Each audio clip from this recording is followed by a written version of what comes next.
आपको एक ताज़ा तरीन सूरत हाल से आगाह करते चलें। हज़ारा यूनिवर्सिटी मानसेरा के करीब सी पैक पर ट्रैफिक का खौफनाक हादसा, मुतअद्दिद अफराद ज़ख्मी हो गए जबकि कई ज़ख्मियों की हालत तशवीशनाक बताई जा रही है। ज़ख्मियों को तिबी इमदाद के लिए अस्पताल मुंतकिल किया जा रहा है।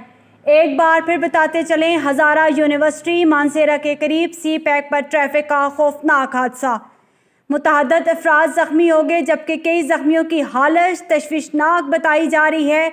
ज़ख्मियों को तिबी इमदाद के लिए अस्पताल मुंतकिल किया जा रहा है।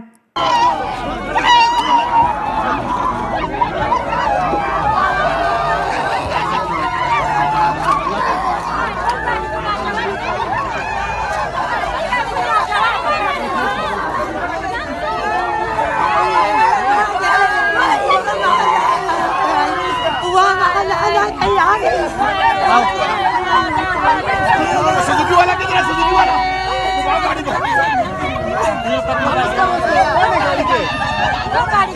ड्राइवर कौन है?